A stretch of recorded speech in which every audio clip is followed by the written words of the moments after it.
Two of our favorite podcasts are crossing over every 2 weeks. Kate Achille of Up Next at Work and George LaRocque of WorkTech look at the tech, business, and people that impact our HR and WorkTech industry. It's a CrossPod with a unique strategic lens on what's happening in our world. Enjoy!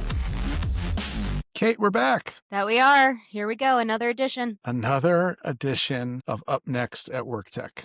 And it's quite an edition at that. We cover a lot of different bases here this week. Yeah, a lot's been going on again in all different directions, I would say. Yeah. Yeah. So many. We could extend these and do like a 90-minute podcast, but we actually don't want to do that. Yeah. No one has that long of a commute anymore, I hope. So Right. Very true. All right. So I'll get started, and I'll get started selfishly with some of my own work. I put out the Q3 Global WorkTech market briefing and did my live update today. There's an insight, though. The report's out there at oneworktech.com. If you're interested in seeing where the money's going, go there. But the insight that I keep talking about is this paradox we have where this year is shaping up to be possibly the year, like the number 3 year behind 2021 and 2022. Like we, through Q3, about 4.0, like what? We did 4.9 billion through Q3. A lot of big deals, a lot of deals overall, a lot of AI got funded. And when I say that, like your reaction is exactly the paradox that I'm talking about. It's especially for the early stage founders, folks coming to market, it doesn't feel like money's flowing like it was in 2021 and 2022.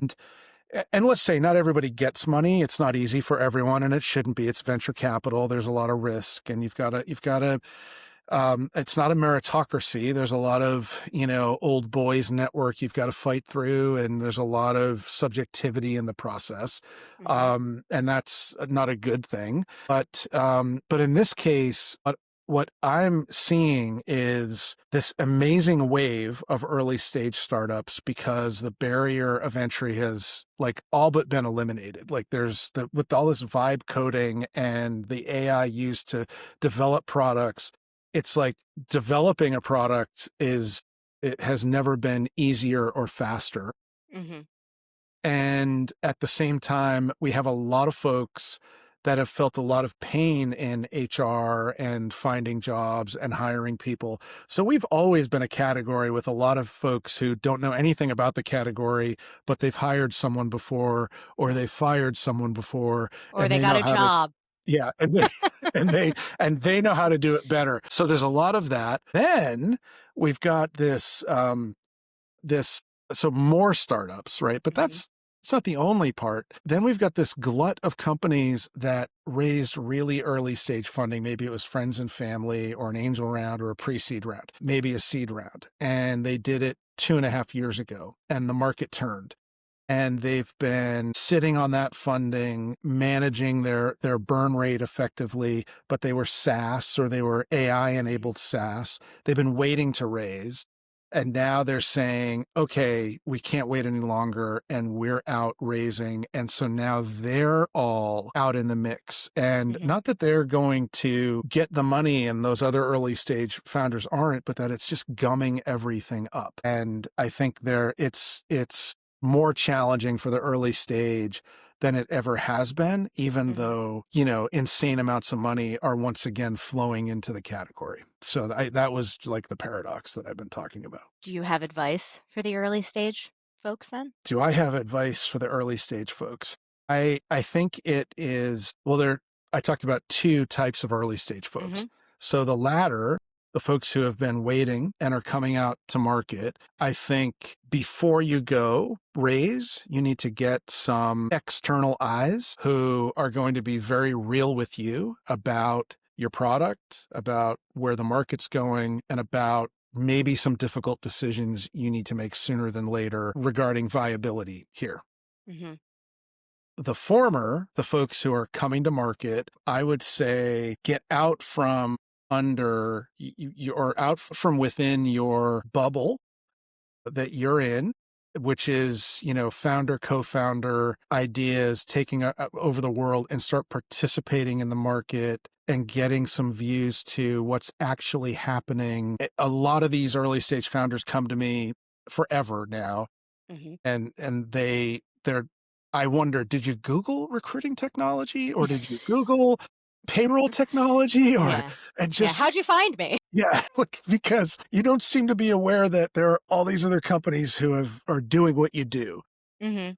And on one hand, a very wise person named Jean Achille at the Pitch Fest actually I know said, her. you do know her. You do know her. She said to one of the startups, and I've quoted her so many times since September, if you didn't have competitors, it would mean you probably didn't have a market. So embrace that there's a market here and learn where you fit. And Mhm. so I would say start, spending some time out there with folks who can expose you to that market. Mhm. And that may help you refine your story and beat some of that glut of companies that you're competing with. Yeah. I've been saying this is the biggest little space in Yeah. the world Yep. because I think, I've heard, and obviously I've never done the legwork, but I've heard that there's something like 5,000 different HR tech vendors, At least. Yeah. at least. I think that's the number that like Ben Eubanks tends to quote. Okay. So we'll trust Ben on that, well, at least 5,000. Yet I would argue that most of them at least know each other in some capacity, Right. which is why it's the biggest little space Mm, out there. And if they don't know each other, they know you, or they know, Madeline, or they know someone right. who's like of influence or an analyst or, known, we'll say. Yeah. So, What's funny, I met a founder today that was a chief revenue officer at a company at a time when I was advising his CEO on mhm. strategy. Never met this guy. And he was at another company where at a time when I was on site there multiple times. And it's just like, eventually we bump into each other, right? And it Mhm. was like, I can't believe we haven't crossed paths, but it's a small world. We're gonna find each other at some We are. point. And Yeah, it's only gotten smaller. That is for sure. yeah. And I guess it's getting smaller, or more interconnected, I guess we can say, with I think everything that's happening. yeah, yeah. I think you're right. I think you're right. Yeah, or at least that's the vibe I'm getting, which I guess leads us to our next story, which is about agents. The word of the year, at Yeah, least in the HR tech space, I'll say. everywhere. So this is one of the stories that came out of Workday Rising EMEA this week, one of the many, many press releases that I saw. So Workday has updated their messaging to say that they are an enterprise AI platform for managing people, money, and agents. Mm, The three things that make the world go round. And so this is yet another acquisition on Workday's part. They've been on definitely a streak the last few months, and they are acquiring, and I am not making this up, a company named PipeDream. And PipeDream is a leading integration platform for AI agents with more than 3,000 pre-built connectors to the most widely used business applications. yeah, Um, that's a lot. I guess some of those applications are things like Asana and Jira and HubSpot. So I mean, those are right. everyday applications. But from what I understand, Workday is intending to become this end-to-end agent platform for work. Thoughts? Like, what a great segue from raising money to a story about a company called Pipe Dream. That is, yeah, pipe dreams. So what's interesting is there are a couple of companies that come to mind that do a little bit of what it sounds like Pipe Dream does, if not exactly the same thing. And one is Stack One. And I Hmm. don't know Stack One that well. I'm very aware of them and what they do. And that's because they've sort of been like the darling of the next wave of integration tools sort of built for the AI age. And this acquisition must have them, I would imagine they're like, that just took Workday off the table Hmm. for them. And then there was a company called Combo with a K that was sort of you know, I know very involved with AI. And when I say pre-AI, just meaning they were already in the market when OpenAI launched and we all started down this path that has led us to this integrating via agents and MCP in the future and all this new technology. And I think you had a really good point around this press release, which is, yes, Workday has been on a tear, maybe so much so that they forgot to talk about at least one of their acquisitions in this press release. They did. They did. They in the part where they talk about becoming an end-to-end platform for building AI agents for work, they talk about Sana and they talk about Flowise. They do not mention Paradox, who are definitely, in my opinion, an AI agent for work, or at least intending to be. And even the examples that they give in the press release about ways you could use this agents in general, they give an example about accelerating performance reviews. So they're Mm, obviously thinking in terms of HR, yeah. and recruiting. So I don't know why Paradox was left out of this story. I don't know either. I just interviewed Adam Godson, the Mhm. CEO of Paradox, and in doing and preparing for that, I looked at all of the messaging around that acquisition, and there are many people who would debate both of us on whether they're an agent or not. And I would say my answer would be, are any of the folks calling themselves agents really agents? That's beside the point. Yeah. But Workday has messaged around the Paradox acquisition around agents, right? So, Yes. Intentionally messaged and as agents. Yeah. absolutely. Like that Yeah. was in multiple, Hmm. messaging documents that were out there that I found, whether it was the press release or whether it was stuff that they had put into the market in interviews and the Hmm. B2B press, yada, yada. Part of me wonders, did it's Workday. So was it intentionally left out? And then part of me wonders, was it just poor comms? Is it just like, oops? Yeah, I mean, maybe because it came out of Rising in EMEA, they didn't think, maybe that Yeah. was, but again, I know, it was a major acquisition for this year, so you would still think. Well, they talked about, but Sana is a European company now that I think of Mhm. it. So yeah, maybe they were trying to, Lean maybe into that. that's, yeah, yeah. But it would, but it's not like Paradox was only a North American player. Yeah, yeah. And it's Yeah, not like Workday couldn't take them into new markets if they did, if they weren't already. But to your point also, what is an agent? It's kind of the existential right. question of the year, Yeah, it is. which is it's kind of a lead into our next story, which is from Reddit. Oh boy. And this one is about a person who did not receive their paycheck because the AI, so their company has adopted a new payroll system that is AI based, and they are a junior software engineer. And the payroll system decided that there was some sort of abnormality with their hours for this payroll period because they had left early one day to go to the dentist. And as a result, they're not getting paid. And when they flagged the issue to HR, they were told that it would get resolved in the next pay period, which means they're now going without their pay for like an entire month. And, in the story that they tell on Reddit, they're saying, so I'm now sitting here debugging code while worrying if I'll be able to afford my lunches until this is fixed. That begs the question of, I understand automating things, but where is the human, and can we not write physical checks anymore or print physical checks? Because it seems like, we should be able to pay people even when Yeah. the bot, you know. And anybody who's been anywhere near a payroll, running a payroll, like I don't care whether you've done it for a large enterprise or a small shop, abnormalities in payroll running is kind of the normality in running payroll. And the whole process is built to flag those abnormalities and correct them and get everybody paid on time. So it's to have to position if this AI payroll, that's a really poorly developed AI payroll. And Yeah. okay, so the immediate thought is like, to your point, where's the human in the loop? So there's an abnormality, flag the human takes a look and corrects it or approves Mhm. it. Um, Yeah. They say their payment was paused. So how did no one catch that someone's payroll was paused? And that seems like something that should have been flagged both by the system and then caught by a human. yeah. In this day and age, there's no reason that person should have to wait a month for their paycheck, with Oh. physical check to your point, or I mean, most of the payroll systems that I have seen, there's a facility there to make an exception and An cut a off check. cycle. Yeah, There yeah, has to be an off cycle payment option. And this is it does say actually in the post that they work at a mid-sized startup. So I know everybody defines company sizes differently, right. but mid-size should be a relatively good size organization. Well, and So it sounds I'm like the gonna size, yeah, that yeah, should be able to, like, some other human can go, "Oh, we'll get you paid. Don't worry. We'll, yeah, exactly.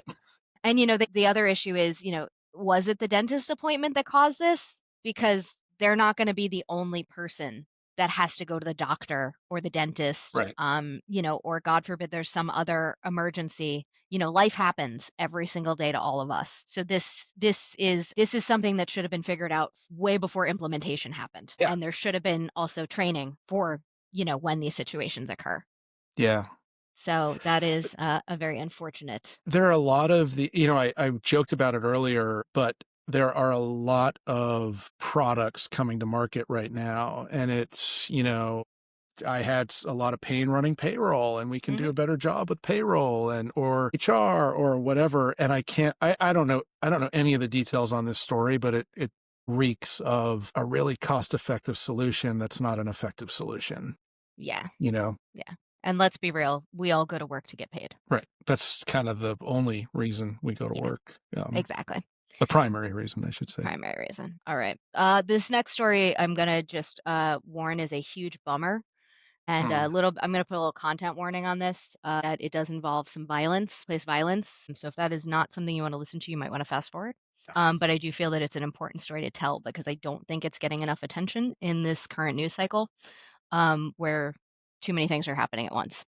So this is the story about Amber Check, who was a 20-year-old welder living in Minnesota. She was working on a job site, and one of her coworkers, a 40-year-old man, decided he did not like her. And unfortunately for Amber, he escalated that to the point that he murdered her at work in a very gruesome way. And the reason this relates to what we're talking about, though, is apparently, this was a sort of long-standing issue between Amber and her murderer, and she had actually gone to HR several times. mm, So, kind of going to what we were just talking about with human in the loop, where's the escalation? yeah. Right after this man committed this heinous crime, he walked over to a coworker, told them exactly what he had done, and he's actually told the authorities, I did not like her, and I had been planning to do this for some time.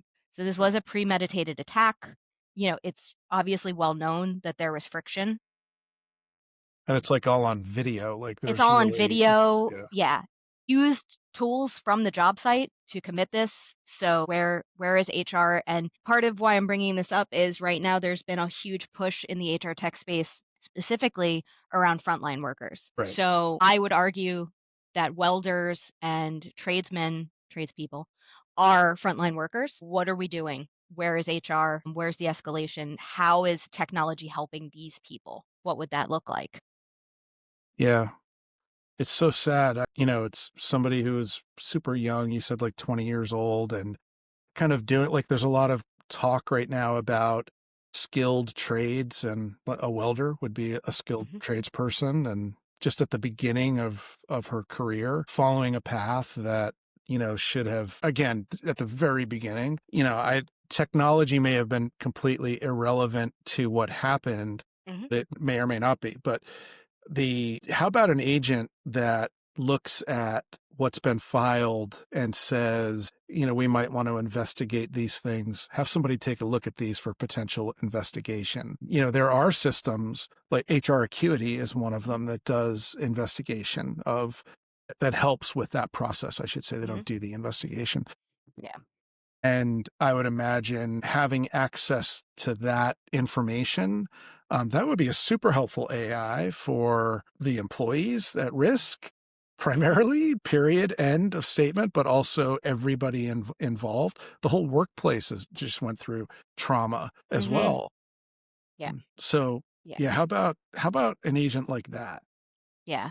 You don't hear about like the EAP anymore, really. That was something that like, we used to talk about with some frequency. I haven't really heard that acronym lately, but to your point, where's an agent? Like, where's a red flag agent? Right. Like, that says, like, okay, this person's now contacted you 5 times. Like, after 3, that should have been, 3 strikes, you're out in my book. But again, is there an agent that could be saying, hey, it's been too many times, this needs to be escalated? And, again, these job sites, obviously, there's lots of changes, there's lots of people coming and going. But yeah, Yeah. I do think we need to be looking at all angles is kind of why I brought this up.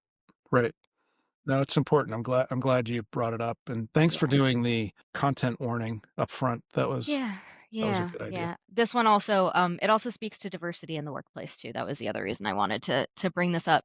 A lot of people talk about why aren't there more women in the trades and things like that. And I do think, this goes to psychological safety and physical safety, which is something that also is something that needs to be elevated in conversations as well. Yeah. So now that we've bummed everyone out, I do encourage everybody to look into that story though, if they are interested, because it is, again, not getting a lot of press. But now that we have taken it down, we will try to bring you back up with a story that George found that talks about HR in a much different light. Yeah. Yeah. So. Which I have to say, when I found this story, I thought it was ridiculous for a certain number of reasons. And then you, like with a spidey sense, found a whole other reason this may be even more ridiculous. So the story was in the Economist this past week or so. The headline, which definitely got my attention, that's how, was how HR took over the world. And it's an article about how the HR profession has grown and how it is so strategic. And my reaction was like, somebody needs to tell HR that they're strategic now. Like, we got to tell them. And we've got to tell them that they took over the world, because I haven't seen this shift. I think there's probably good points to how many HR people there are now or what have you. But mind you, there were stories about, I know Netflix has since had some layoffs, but there were stories about the large number of HR people at Netflix and how they were correlating that to all of their success and all of their great positive metrics around engagement and culture and et cetera, at least what we're aware of. So I'm going to let you talk about I sent this to you, and I want you to get all the props for what you discovered, because I just thought it was on top of being just sort of ludicrous I was like, boy, this is really poorly written. And when I said that to you, take it away, Kate. Well, so to give the folks listening a little backstory, so the article is, according to The Economist, it is a 4-minute read. And as I looked at it when George sent it to me, it's a lot of stats. Yeah. It's mostly a bunch of stats. There are a few vendors mentioned. There are a few, universities mentioned, et cetera, et cetera. What struck me, though, is as I was reading it, there's no byline. So I don't know who wrote this. And the reason that I found that so odd is there is an illustration at the top, and the illustration is accredited to the illustrator. So why does the article not have a byline? It doesn't even say like Economist editorial team. So I Right. don't know if this is some sort of SpawnCon by, I don't know, an Yeah. HR association. I don't see any obvious connection back to one of like the, credentialing bodies or anything like that. And then, George, when you and I were talking before, we tossed around the idea that, is this AI work slop? Like, Right. And it could be because, some of the stats that are in here are very new, kind of like that top of mind potentially in the LLMs right now. And one of them is that Challenger, Gray, and Christmas study that's been like everywhere lately. Yeah, it's interesting because you made this point and I was looking at it thinking, it's so interesting they brought all these different stats together. It kind of, we don't know if this is AI slop or not, but it kind of reads like what Perplexity brings back. It kind of reads like, it's disjointed in terms of the. Yeah. And I'll use these tools to research. And there are many times I get something back like this and I'm like, well, I want to remove these stats and focus on these sources or focus on, this. And here's really what I think the point is. And you have to they didn't really work with the clay that was brought back. And I'm just going to say whether it was a human who did this or an AI who did it, an editor really needed to work with it, Yeah, before. there's and for the Economist, which has very, very high editorial Yeah. standards. I mean, I'll give our listeners here a little sample. There's the part that I'm looking at. There's a section of it that talks about there are signs that the HR boom could soon turn to bust. And the last part of that paragraph says Amazon, an e-commerce giant, which who doesn't know what Amazon is said to have included many HR roles in the 14,000 jobs it cut last month. Meanwhile, at least in America, enthusiasm for DEI has faded amid complaints of wokeness. And then it jumps to AI may make matters worse. Yeah. That's a little, yeah. We're just a little all over the place. And yeah, that part about like explaining who Amazon is in the year 2025. And also the term e-commerce is horribly dated at this point. And I say that having worked in e-commerce back when we still called it that.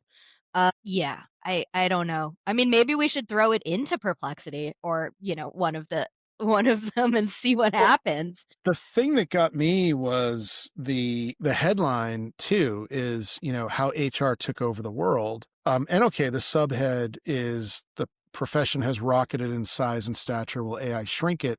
But it's all of this, puffing up, how it got too big and all of this. It's involved in all this strategic stuff because of COVID and because of the AI and reskilling. And then it sort of ends with like, the rise of the machines looks like bad news for HR.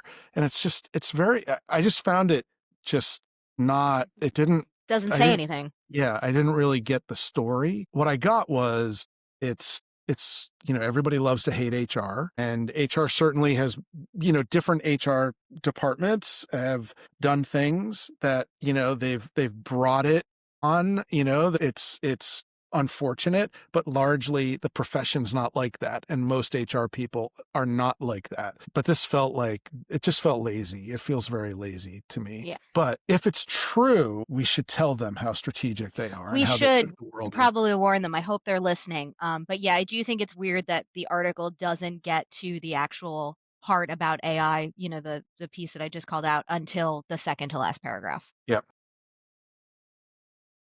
For folks who don't have Economist subscriptions, just know you're taking over the world and that AI may make your jobs harder. I think you probably knew that by now, but if not, we're here to reinforce that for you. Yeah. And there is a little bit of hope because the CEO and founder, I think, of NVIDIA, at least the CEO of NVIDIA, did say this week that AI will make everyone a lot busier, so we don't have to worry about job loss anymore. It's that we're going to get AI is going to cover a lot of things, and then a lot of other things are going to be on your plate because of that. So I don't need to be busier. Is it? I read, I can't find the stat right now, but I read some statistic about how productivity is up from like the late 80s and it's up like, 400% or something like that. And I was like, man, I was born in the wrong decade. I would love to go back to just be like an abacus at this point. Yeah. I really don't need to be busier. But yeah, there we are. Maybe the AI will make us busier. Maybe it will do that administrative work for us and we'll have more time to be strategic. I don't know. Jury's The jury is so out on this and confused. The jury is out and confused. Yeah, they're still trying to figure out the bubble too, the AI bubble. That's true. That's true. That's for next time. We'll probably go full cycle on the AI bubble between now and the next time we record. Yeah, definitely. So, all right. Well, we did it once again. What's our pit and peak for the week, George? What's yours? For me, the pit, it's got to be Amber. Check. Yeah. There's nothing else in my world that compares to that. That's a super bummer. And I hope that HR, at least somebody somewhere sees that story and goes, hey, we need a process for escalating these things. And we don't get another story somewhere else because of it. I think the peak is it's a short week next week. And And it is, it is my favorite holiday. Thanksgiving's my favorite Oh, holiday for all the canned reasons everybody gives. It's like just everybody gets together and and that's it. But I do love a good 4-day weekend. So yeah. that's the other. Yeah. Well, I will agree with you on the Amber Check story definitely being the pit of the week. But to your point, I do hope that it inspires some change and that justice prevails for Amber. And in terms of a peak, yes, Thanksgiving is coming. And on a very, very silly note, I ordered myself a Skip It, which was a big toy in the 90s when I was a kid, if The you thing remember. that goes around your foot? Yep.